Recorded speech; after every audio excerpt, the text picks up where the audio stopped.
Today I'm going to talk about how to obtain residency in Colombia.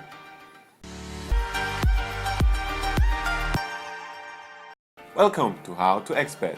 My name is Sam and I'm an expat in Colombia. Our mission here is to help expats or soon-to-be expats to start their journey, avoid gringo prices and settle down hassle-free. So if you're thinking about being an expat in Colombia, it's very important to know what kind of visas are out there and how to obtain them. There's a lot of information in the internet and a lot of them are very old and outdated, so that's why I decided to make a video for you guys, so you have the new and updated information, so you know what to expect when you want to apply for residency in Colombia.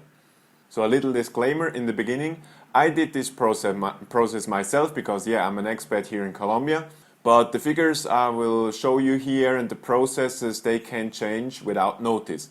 So this is Latin America and things just suddenly change, or another thing is they're not always the same. So you can go and apply for a residency one time and it will be a little bit different than when you apply the next time, because this is Latin America.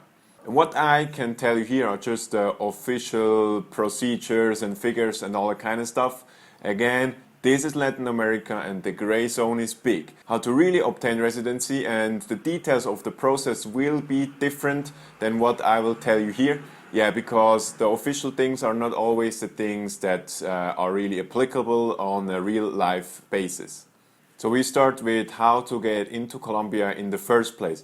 So many people from North America and Europe, they can get into Colombia without a visa. So you just get here, they stamp your passport with a 90 days visa. Sometimes I've read or hear people say that they have just received a 30-day or a 60-day stamp, but it should be 90 days. And make sure when you're on the airport or wherever you're coming that they get you a 90 days stamp.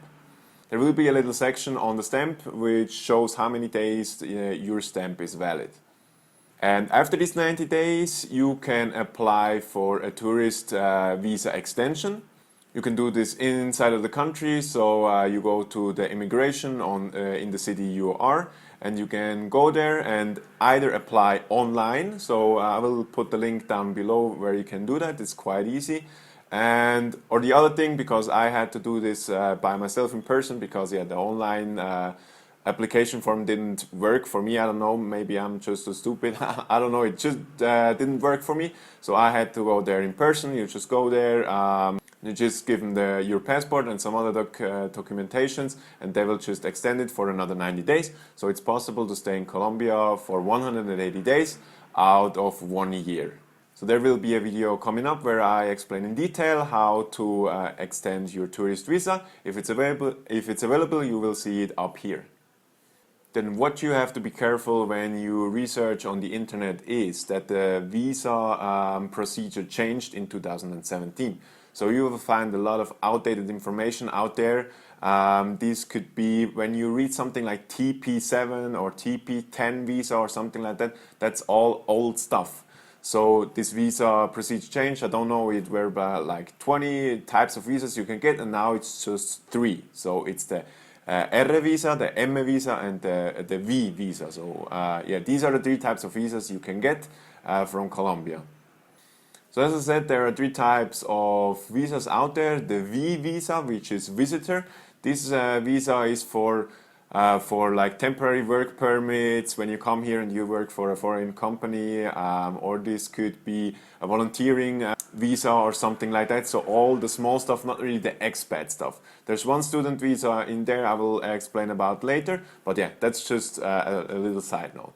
Then what type of visa you would probably want to get is the M visa, so the migrant visa. This is the most common, especially for expats that are here or they just started to come here. And then is the R visa, so this will be a resident visa, so this is the permanent residency visa.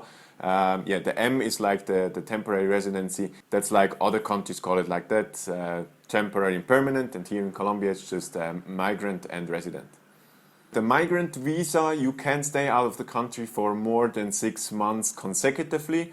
So what you could do is inside of these 6 months you can come to Colombia for 1 day, and then the 6 months will again be like recharged. So you can come to Colombia for twice a year, and your M visa will stay valid.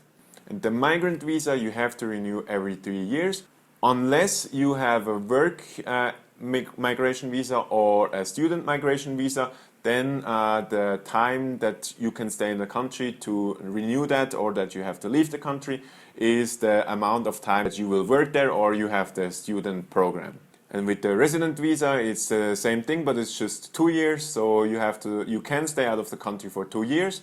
Then before the 2 years expire, you can come into the country from one day, and then the 2 years will like recharge again.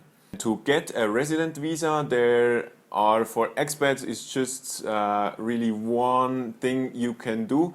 You can hold an M visa for a specific amount of time. For the most visas, it will be 5 years, but for the marriage visa, it will just be 2 years that you have to wait, and then you can apply again for the resident visa, which you don't have to renew anymore. And how to obtain citizenship in Colombia. So if you are a permanent resident, like with the resident visa, then you can obtain citizenship after 5 years. There are some exemptions, like if you're a citizen from Spain, you can get that in 2 years, not 5 years. And also when you married to a Colombian citizen, you can get this after 2 years and don't have to wait the 5 years to apply for citizenship. But be aware that if you're a male, you have to pay some kind of military contribution, something like that. So you have to look into that if you really want to get citizenship, or if you want to stay resident for the time being. So we start with the kind of visa. So this is the Beneficiario visa. The Beneficiario visa, or maybe also it's called dependent visa, is for most of the time a spouse or a kid of a resident here in Colombia. So if your partner, your spouse, has a visa here in Colombia, you can be the beneficiary of that visa and don't have to get another visa again, which has more requirements to it than just being a beneficiary visa of that. And if your spouse has an R visa, your beneficiary visa will be an R2, and if it is an M visa, it will be an M2. So yeah, it's really a dependent visa on the visa of the main holder. And important to note is, with that visa you can't legally work in Colombia, so yeah, that's just a side note. Then we go through the most common types of visas expats will get, and we start with the retiree or rentista visa here in Colombia. So with these types of visas you can't legally work in Colombia neither. To get the pensionado visa here in Colombia, you need to prove that you have 3 times the minimum wage of Colombia as a monthly income from pension or social security or anything like that. So this is how it works. The minimum wage here in Colombia is, when you exchange it, around $270, and then you multiply that by 3, because this is the requirement of the visa, and this will be roughly $800. But be aware that the minimum wage will rise every year. So yeah, every year your requirement to obtain pensionado visa will increase a little bit. And the rentista visa is if you don't have a pension, but you have like foreign income from like a rental property you have, or from stocks or anything like that. This has to exceed 10 times the minimum wage, which is around $2,700. If you read anywhere that it's 15 times the minimum wage for the rentista visa, then you found out the information. They lowered that requirement in 2017, so it's really 10 times the minimum wage. Then a visa that many expats get when they come here, before they know they really want to settle here, but they want to stay longer than the 180 days they will get with the tourist visa, is a student visa. There are 2 types of student visas. One is the V student visa. This is more or less just for exchange programs or something like that, and it's mostly like 6 months to maybe a year.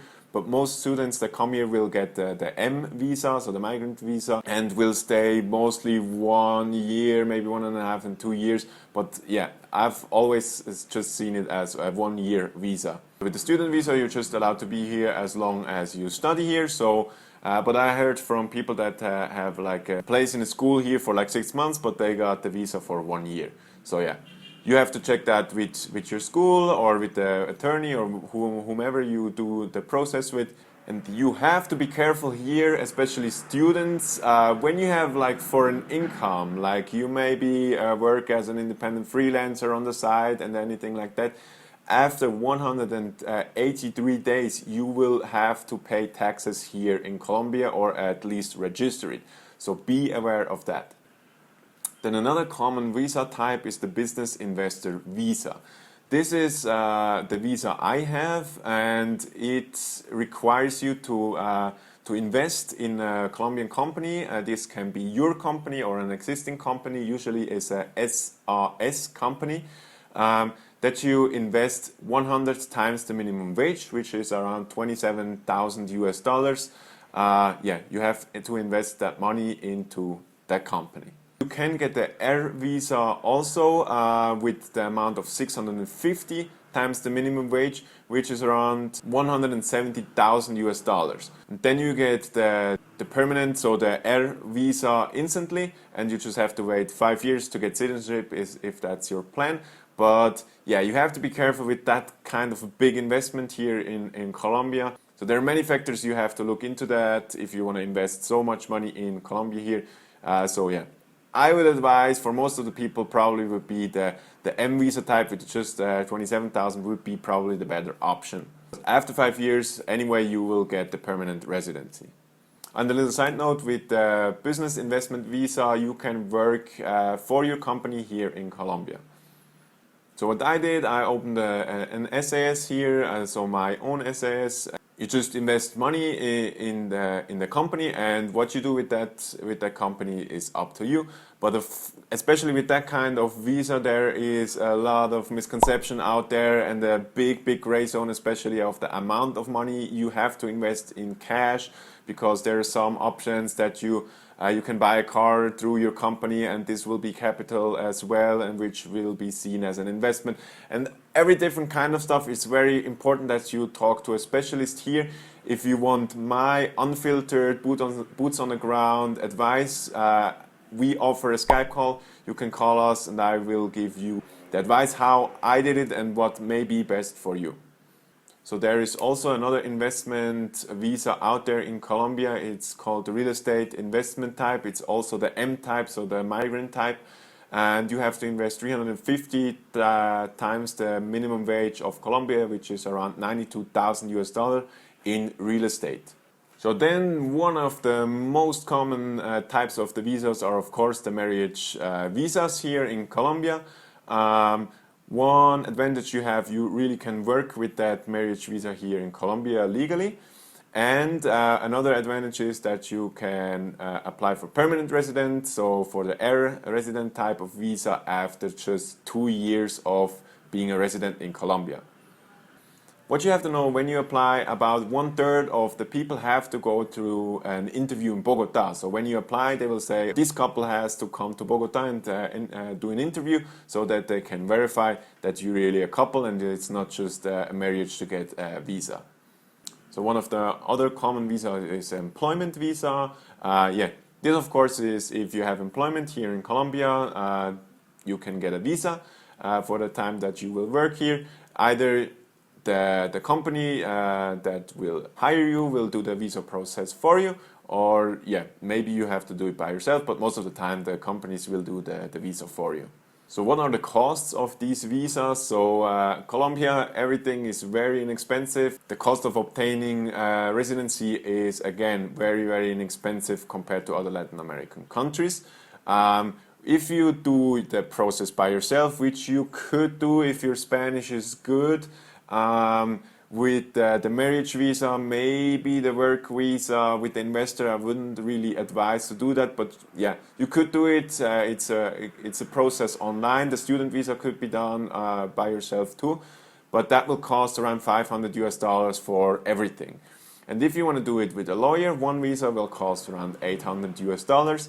Yeah, so it's really not that much more. So if you're unsure, rather go to an immigration lawyer. If you want to contact, we would happy to give you that contact. Just email us. Our email address is in the description below, and we will hand you our trusted lawyer we used for the whole process. There will be videos coming up where we describe how to get each of these visas I talked about before. and yeah, what's the process there, what's the approximate cost, and everything like that in detail. You will find them on our channel when they're available. So if you have any more questions about the complicated process to get a visa here in Colombia and you want our boots on the ground experience and our advice, don't forget to book the Skype call. And any other question, leave them down in the comments below. If that video helped you and you want to see more videos like that, don't forget to like and subscribe.